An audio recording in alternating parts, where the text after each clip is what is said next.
Welcome to Amaka Intellectual Factory, where I host podcasts and many other interesting stuff. Well, today I'm going to be reacting to a podcast by one of my favorite podcast shows, PBD Podcast, with guest Alex Jones, episode 281. The podcast starts off by addressing the controversies surrounding Alex Jones, especially the Sandy Hook massacre, which ultimately led to him being taken off all major social media. Then they talked about Alex Jones' Bohemian Grove exploits. The Titanic submarine was also mentioned in passing as well.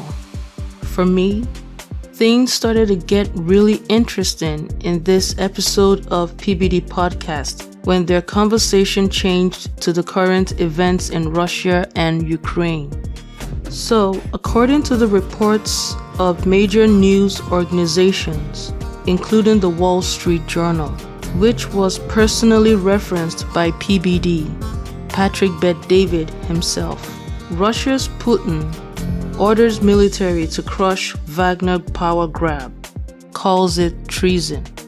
Basically, Wagner Group, which is a Russian private mercenary group fighting alongside regular Russian military in Ukraine, captured Rostov, a Russian city, and was about 200 miles from Moscow.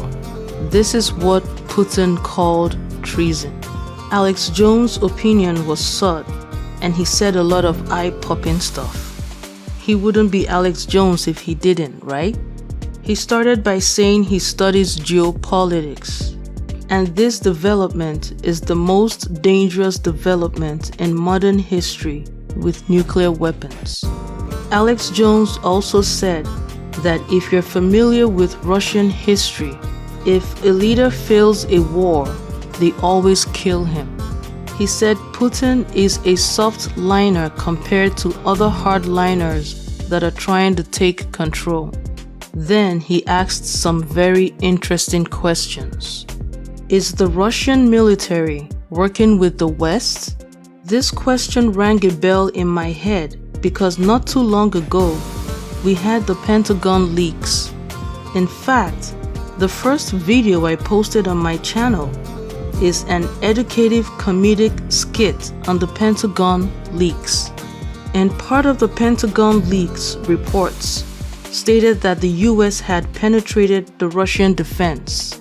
I was hoping that the podcast would discuss the Pentagon leaks with regard to this question, but I don't remember them discussing it. Make sure to check out my video on the Pentagon leaks and subscribe to my channel so you don't miss out on interesting topics. Alex Jones also asked if Yevgeny Prigozhin, the leader of the Wagner Group, was working with the West or NATO. Is this an internal power struggle? Will NATO back Wagner Group? Was it really the Russian military that bombed Prigozhin and his troops?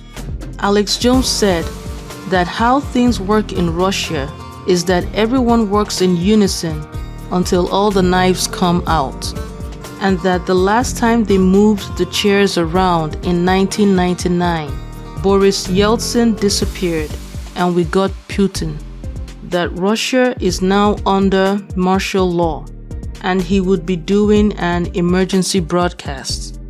Adam, one of the contributors of the PBD podcast, said the US issued an arrest warrant for Prigozhin in 2018 regarding the 2016 election. That's the whole Russian collusion during the Trump election.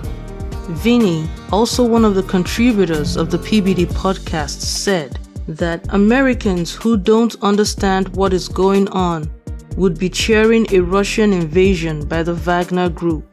Alex Jones said that Prigozhin wants martial law and nuclear war with the West, and that he has watched videos where Prigozhin says it. Alex Jones said that Prigozhin is 5 times worse than Putin. Adam said the Wagner Group is all over North Africa and the Middle East. I would like to add that they are also all over West Africa, Central Africa, and according to the Pentagon leaks, even Haiti. Alex Jones questioned if the Russian military is working with the West. This again invokes the Pentagon leaks, which included the US stating that it had penetrated the Russian defense. Jones first asked who we thought was behind all of this and answered, the West. They had the motive and the timing. He mentioned Rand Corporation for the 3 stages of escalation. The escalation is escalation to nuclear war, which he said Russia had adopted, and that we were at stage 29. Jones said this situation is just like World War II. Once it starts, it gets out of control. Now, this is a major worry for me because I have been studying Igbo history, Nigerian history, world history for some time now, and I have seen the connection with the 2 world wars to 2 major misfortunes that Nigeria suffered, with the Igbos bearing the greater damage. During World War I, Igbo women suffered the almost forgotten Igbo Women's War of 1929. During World War II and the subsequent Cold War, Igbos suffered the Biafran War. Now, one major factor that existed at the time of the 2 world wars that doesn't exist now is that so many of our Nigerian men were officially recruited to fight the 2 world wars and trained for the wars side by side with their European counterparts in the most prestigious military academies at the time. The same cannot be said for now, as there is no official recruitment of African men and maybe even women into Ivy League military academies in Europe to fight the Russian-Ukraine war. However, taking into account the severe price we paid for both world wars, it is advisable that we are cautious of these past misfortunes and ensure that these wars don't cause destabilization of our country and our continent. Throughout the month of July 2023, I will address this concern extensively in my Remembering Biafra 2023 series. Subscribe to my channel because you really don't want to miss that. They also talked about the military protocols for Russia and the United States with regards to nuclear weapons. PBD said that too many people are involved in the Russia-Ukrainian war to stop a nuclear war from happening. I would like to impress upon the minds of Umuadas, Nigerians, and Africans that we are beneficiaries of these people preventing a nuclear war by proxy. This is not good for us because I cannot emphasize enough the need for our own infrastructures to protect us, which we don't have. They talked about the doomsday clock and said we were 100 seconds to midnight, midnight being the end of the world. Alex Jones said that if the US and the West were able to defeat Russia, it will make them more hungry for a war with China.